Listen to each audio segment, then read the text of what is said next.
듣고 보니까 기가 막히게 맞는 거예요. 자기가 잠들기 전에 이 영화로운 바벨론 왕국이 도대체 앞으로 어떻게 될 것인가, 이것을 생각을 하다 잠이 들었다는 것입니다. 그런 생각을 하실 때 은밀한 것을 나타내시는 이가 하나님께서 왕이 생각하던 장래일을 왕에게 알게 하셨사오며, 내게 이 은밀한 것을 나타내심은 내 지혜가 다른 인생보다 나은 것이 아니라 오직 그 해석을 왕에게 알려서 왕의 마음으로 생각하던 것, 그것이 무엇입니까? 장래일이에요. 왕의 마음으로 생각하던 것을 왕으로 알게 하려 하십니다. 여기에서 우리는 다니엘의 이 참 겸손함을 배우고 지나가야 됩니다. 다니엘이 처음에 왕 앞에 와서도 자기 잘난 척 하지 않았어요. 지금 이 꿈만 해석하면 굉장히 큰 보상이 약속되어 있었지만 다니엘은 거기에 별로 관심이 없었습니다. 이거 제가 한 게 아닙니다. 지금 이런 일은 인간이 할 수 있는 일이 아니거든요. 하나님이 해주신 것입니다. 그 다음에 또 다시 말하기를, 제가 이 지혜가 다른 사람보다 많아서 이게 된 게 아니고 하나님께서 왕이 생각하던 것을 알려주시기 위해서 이것을 저에게 주셨고 저를 통해서 왕에게 전달하는 것 뿐입니다. 이게 다니엘의 인품이고 이게 다니엘의 겸손이었습니다. 왕이시여, 왕이 한 큰 신상을, 꿈에서 한 신상을 보셨습니다. 근데 그 신상이 왕의 앞에 섰는데 아주 광채가 나고 아주 무시무시하게 아주 큰 번쩍거리는 동상, 신상을 하나 보셨습니다.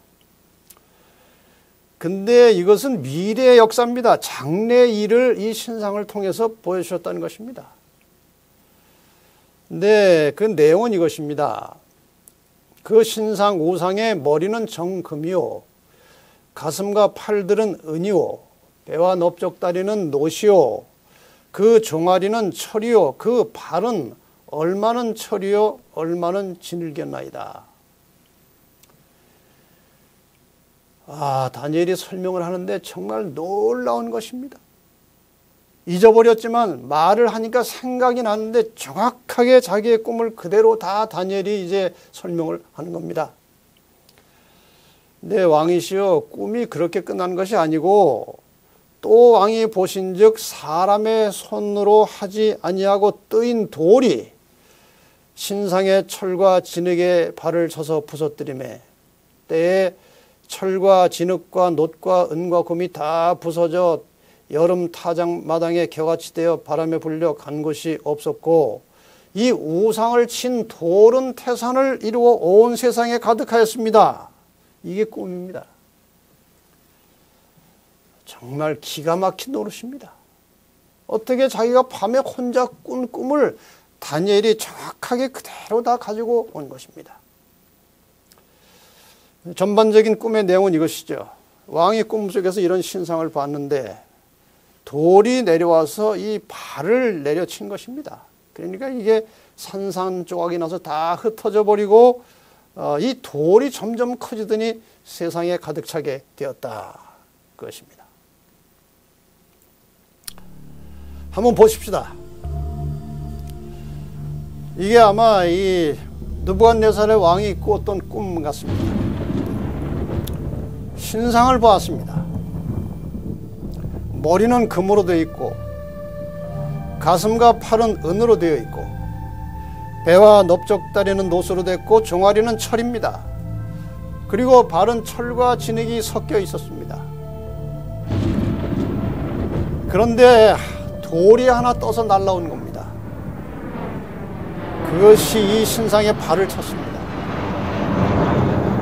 이 발을 맞은 이 신상은 완전히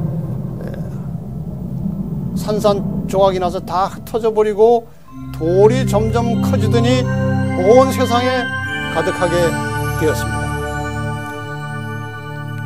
왕이 이 꿈을 꾼 것입니다.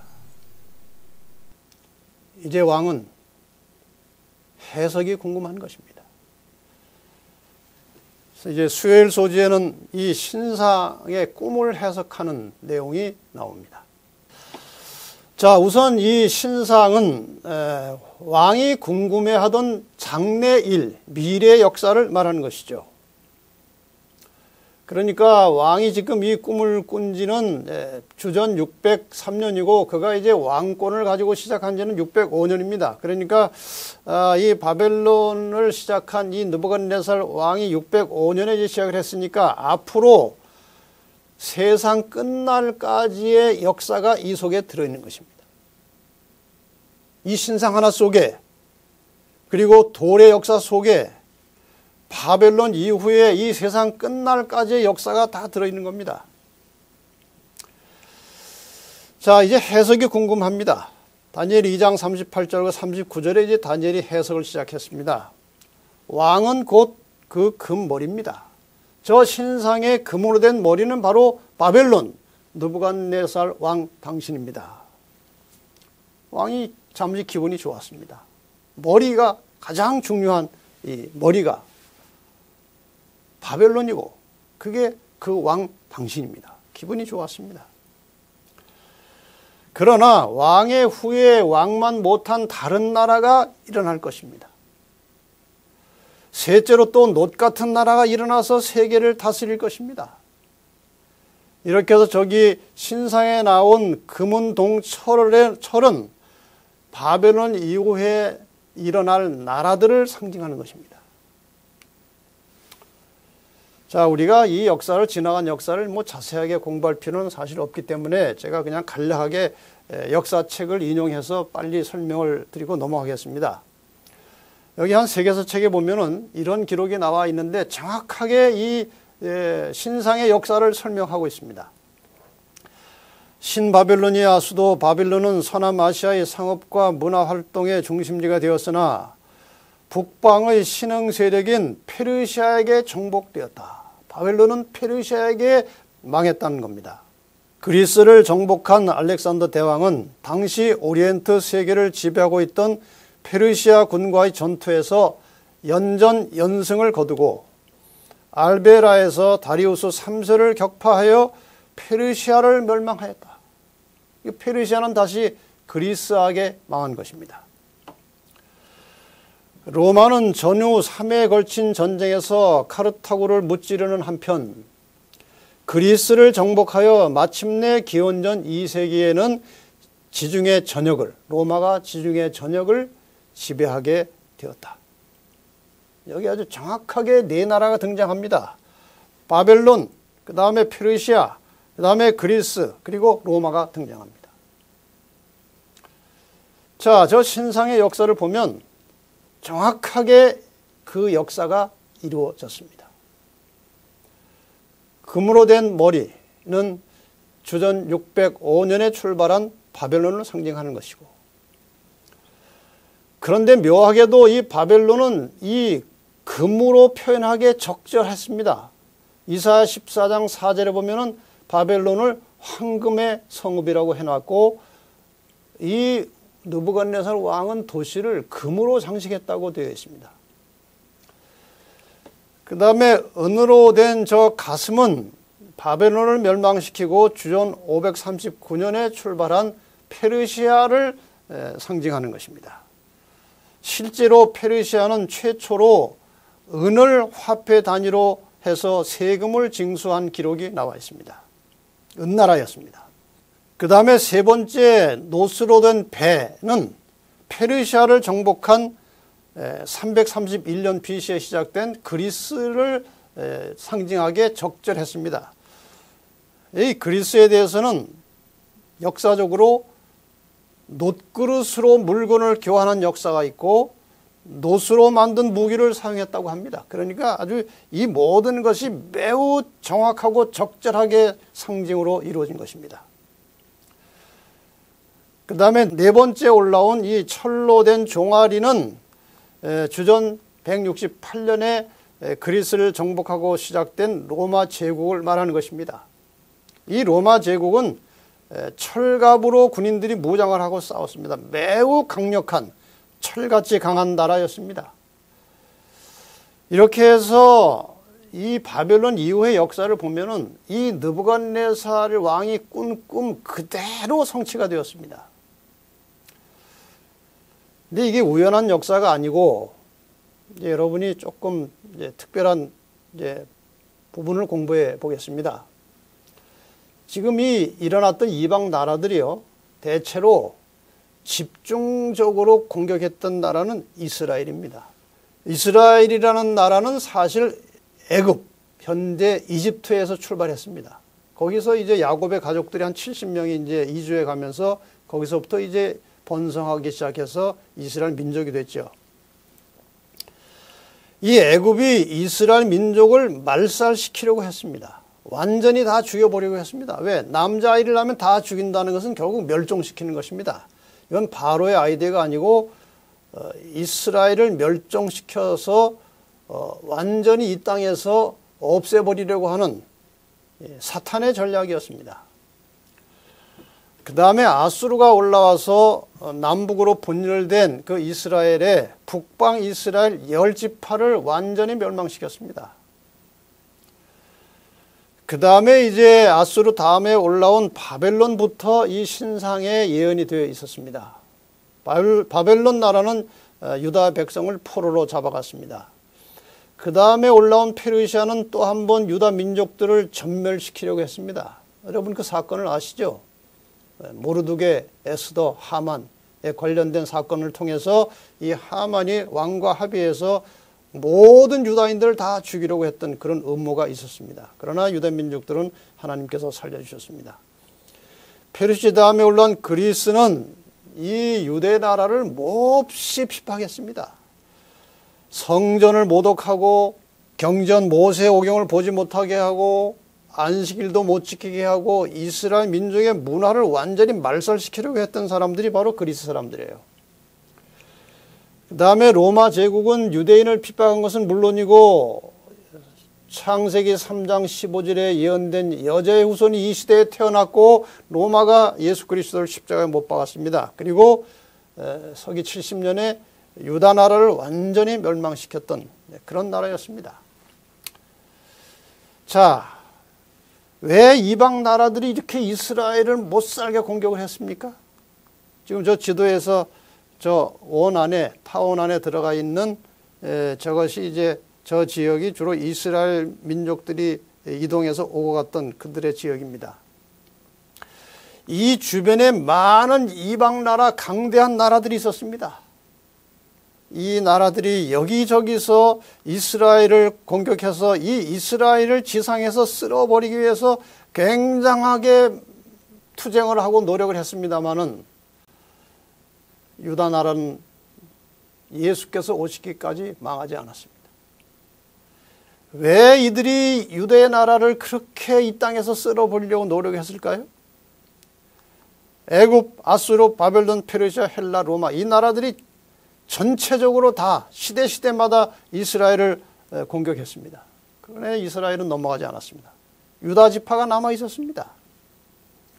이유가 무엇입니까? 바로 이 유다 나라에서, 유다 지파에서 창세기 3장 15절에 예언된 여자의 후손이 태어날 것이기 때문에, 이스라엘이 이 여자의 후손의 혈통이기 때문에 사탄이 이 여자의 후손, 자기의 머리를 상하게 할 여자의 후손이 태어나지 못하게 하도록 그렇게 집중적으로 공격을 해온 것입니다. 자, 드디어 이제 로마는 어떻게 됐습니까? 다니엘서 2장 41절에 보면은 이제 철로 된 종아리 다음에 이제 발가락이 나옵니다. 왕께서 그 발과 발가락이 얼마나 토기장에 지늘기요 얼마나 철인 것을 보셔서 이제 그 나라가 나누일 것이며, 나라가 이제 망하는 것이 아니고 로마는 이렇게 분열될 것이라고 예언되어 있습니다. 발가락이 나눠진 것처럼 로마는 분열될 것이다. 참 놀랍게도 로마는 어느 한 나라에 의해서 일시에 망하지 않고 게르만 민족의 이동 때문에 나라가 서서히 분열되기 시작하다가 결국 쪼개져 버렸습니다.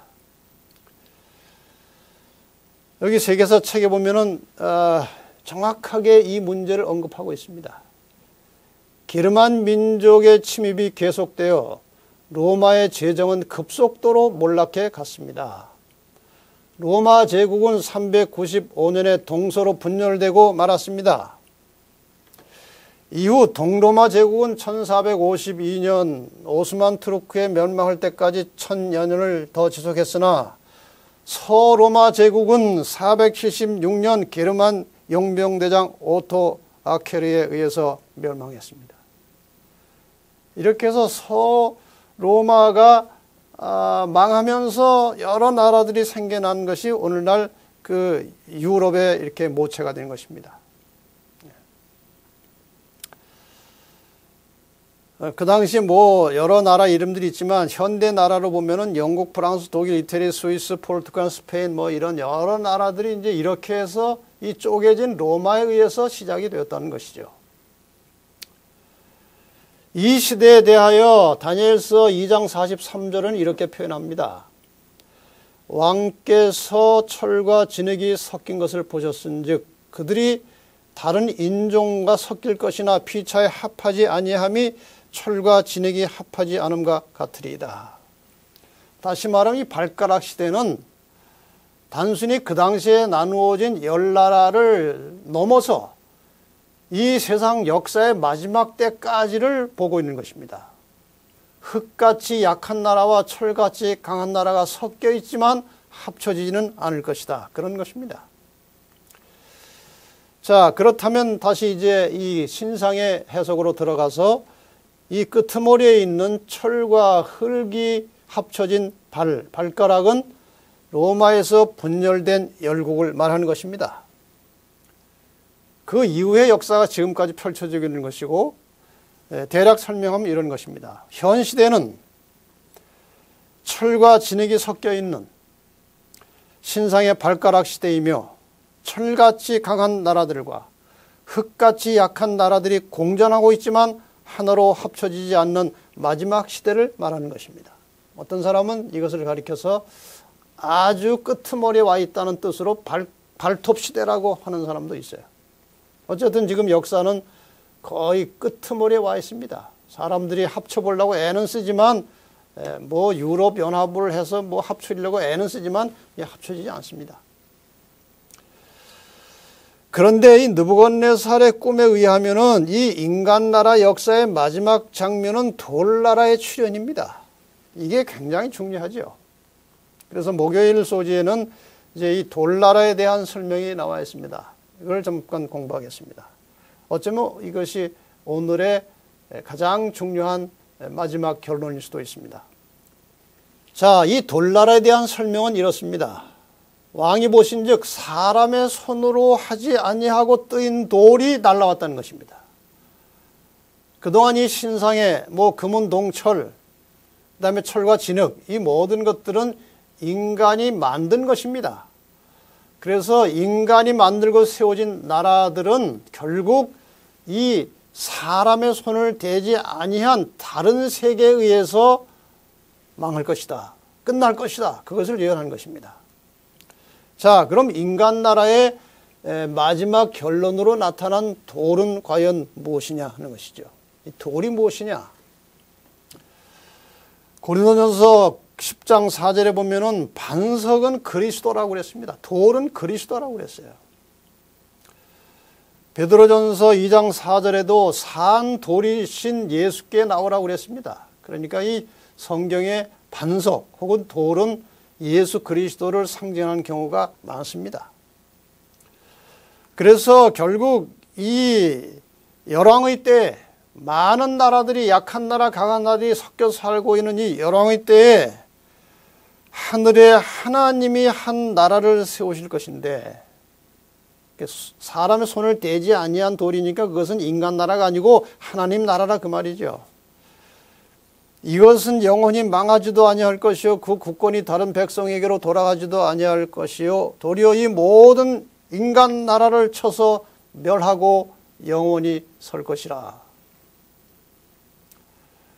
그러니까 돌은 인간 나라 역사의 마지막에 있을 하나님의 나라를 말하는 것입니다. 돌은 예수 그리스도의 재림을 가리키는 것입니다. 예수님께서 이미 제자들에게 이 땅에 계실 때 말씀하셨습니다. 요한복음 14장 1절로 3절에 너희 염려하지 말고 살아라. 내 아버지 집에 거할 곳이 많이 있는데 내가 이제 너희를 위해서 거처를 예비하러 간다. 가서 너희를 위하여 거처를 다 예비하면 내가 다시 와서 너희를 내게로 영접하여 나 있는 곳에 너희도 있게 하리라. 확실한 약속입니다. 다시 오겠다는 것입니다. 그러니까 지금 다니엘서 2장에 나타난 그 돌은 바로 예수 그리스도께서 다시 오심으로 세워지는 하나님의 나라를 상징하는 것입니다. 그 예수님의 죽음과 함께 그 이후에 일어난 몇 가지 사건을 그림으로 잠깐 살펴보겠습니다. 예수님께서 돌아가셨고 장사 지낸 바 되셨고 부활하셨고 승천에 올라가셨습니다. 예수님께서 하늘로 이렇게 올라가실 때에 천사들이 나타나서 다시 한번 예수의 다시 오심을 확증하는 말씀이 사도행전 1장 11절에 나옵니다. 갈릴리 사람들아 어찌하여 서서 하늘을 쳐다보느냐. 너희 가운데서 하늘로 올려오신 이 예수는 하늘로 가심을 본 그대로 오시리라. 이렇게 예수님께서 한번 오셨다가 올라가셨는데 다시 오겠다는 이 말씀을 한꺼번에 기록해 놓은 것이 히브리 9장 28절입니다. 이와 같이 그리스도도 많은 사람의 죄를 담당하시려고 단번에 들으신 바 되셨고 이것은 첫 번째 오셔서 십자가에 돌아가신 것입니다. 구원에 이르게 하기 위하여 죄와 상관없이 자기를 바라는 자들에게 두 번째 나타나시리라. 이것이 바로 예수님의 재림이죠. 이 재림에 대해서 예수님께서는 마태복음 24장에 이렇게 표현하셨어요. 그때 인자의 징조가 하늘에서 보이겠고 그때 땅의 모든 족속들이 통곡하며 그들이 인자가 구름을 타고 능력과 큰 영광으로 오는 것을 보리라. 지금이 영적인 세계에 보이지 않습니다. 그러나 언젠가 반드시 그 영적인 세계 하나님의 나라가 보이는 현실로 우리 앞에 나타날 것인데 그것이 바로 예수 그리스도의 재림을 통해서 이루어질 일입니다. 우리 재림의 장면을 잠깐 그저 영상으로 만든 것이지만 한번 실감나게 한번 보았으면 좋겠습니다. 이 지구상에 하늘로부터 예수님께서 내려오실 것입니다. 정말 엄청나고 어마어마한 사건이 벌어지는 것입니다. 이것을 알지 못하던 사람들은 정말 대단히 놀랄 것입니다. 아마 기절할 것입니다. 분명히 주님께서는 인간 역사의 마지막에 다시 오실 것입니다. 죽은 자들이 부활하여 함께 공중에서 주를 영접하게 하실 것이라고 말씀하셨습니다.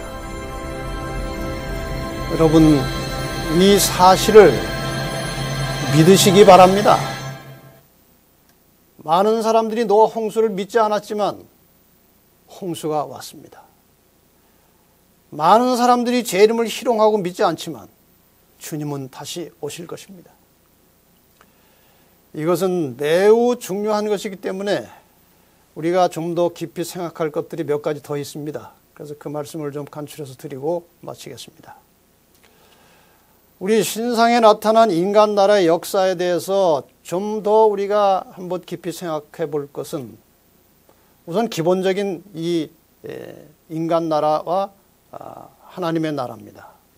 제가 이 신상을 좀 눕혀놨습니다. 그동안 하도 오래 서 있어가지고 좀 눕혀놨습니다. 근데 사실 이 재료, 금은 동철로 이렇게 만들면 이 금이 무겁고 철은 가볍기 때문에 이렇게 서 있지 못합니다. 자, 이렇게 눕혀놨어요. 그래서 저 머리는 이제 바벨론이고, 저 가슴과 팔은 페르시아고, 그 다음에 배와 넓적다리는 그리스고, 그 다음에 종아리는 로마입니다. 그리고 발은 로마에서 분열된 열국, 그리고 지금까지 이어져 하고 있는 이 마지막 나라 시대를 말하는 것입니다. 결국 이 시대는 언젠지 모르지만 예수께서 재림하심으로 세워지는 하나님의 나라로 끝장이 날 것입니다. 계시록 11장 15절의 말씀, 세상 나라가 우리 주와 그 그리스도의 나라가 되어 그가 세세토록 왕노릇 하시리로다. 인간 나라의 왕들은 다 끝날 것입니다. 예수님이 오셔서 영원한 왕이 되실 것입니다. 자, 다시 한번 이 신상의 역사를 보십시다. 다 아시는 것이지만 제가 다른 분야에서 설명을 좀 하려고 합니다. 모든 물질은 무게를 가지고 있습니다. 똑같은 부피의 무게를 가지고 비교한 것을 비중이라고 합니다. 물을 1로 보고 똑같은 부피로 물보다 무거우면 비중이 2, 3이 될 수도 있고 가벼우면 1 이하입니다. 여러분, 금은요 비중이 19.3이에요. 그러니까 물보다 19배가 무거운 것입니다. 은은 비중이 10.5예요. 그리고 놋은 8.9고 철은 7.8입니다. 발은 이제 거기에 더 가벼운 흙까지 섞였기 때문에 7.8도 안 됩니다. 자, 여러분, 머리가 더 무겁고 발이 가벼운데 서 있겠습니까? 인간이 세우는 나라는 이렇게 늘 불안정한 것입니다. 그래서 끝나는 것입니다. 돌이 내려와서 이 신상을 쳐부수고 하나님의 나라가 와야 마침내 영원한 세상, 영원한 나라가 만들어진다는 교훈을 이 신상이 우리에게 전하고 있는 것입니다. 또 다른 각도에서 창세기 3장 15절에 예언된 여자와 여자의 후손 그리고 뱀, 이 용에 대해서 이 관계 속에서 한번 다시 풀어보겠습니다. 여자는 구약에서는 이스라엘을 말하는 것이고 신약에서는 교회를 말합니다. 이것이 이제 창세기 3장 15절의 여자입니다. 그 다음에 이 여자를 용의 세력이 공격을 합니다. 구약의 여자 이스라엘을 최초로 공격한 이 악의 세력은 애굽이에요. 그 다음에 아수르예요. 바벨론, 페르시아, 그리스, 헬라, 그리고 로마 제국. 이 모든 나라들이 이스라엘을 집요하게 공격해서 이 지구상에서 쓸어버리려고 했습니다. 로마 제국 시대 예수님이 오셨습니다. 십자가에 돌아가셨습니다. 그 이후에 지금 열국 시대에 살고 있습니다. 이렇게 여자를 공격한 용의 후손들의 역사는 이렇게 지나가는 것입니다. 그리고 여자의 후손 2000여 년 전에 오셨습니다. 로마 제국 시대. 그리고 이분은 다시 오실 것입니다. 이것이 재림이에요. 지금 이 예언이 이것을 가르치고 있는 것입니다. 이사야 40장 10절에 보라, 주 여호와께서 장차 강한 자로 임하실 것이요 친히 그 팔로 다스리실 것이라. 보라, 상급이 그에게 있고 보응이 그 앞에 있으며. 이렇게 예수님께서 재림하시면 모든 각 개인에 대한 영원한 상급, 또 영원한 보응이 있을 것인데, 마태복음 25장 46절에서는 저희는 영벌에, 의인들은 영생에 들어가겠다고 말씀하셨습니다. 주님께서 재림하실 때 하나님의 백성들에게는 영생의 상급이 있을 것이고 악인들에게는 영벌의 보응이 있게 될 것입니다. 이제 다시 한번 이 종말의 책 다니엘서 2장이 종말인들에게 주는 교훈을 잠깐 생각해보고 마치겠습니다. 인류의 역사는 사람의 계획대로 이루어진 것이 아니고 하나님께서 내려주신 성경의 예언을 따라서 움직여 간다는 것입니다. 그리고 악은 반드시 패망하고 선이 반드시 승리하는 것입니다. 그리고 인류 역사의 종말은 예수 그리스도의 재림으로 맞춰질 것입니다. 예수님께서 재림하실 때 모든 인류 각 개인에 대한 영생과 영벌이 결정될 것입니다.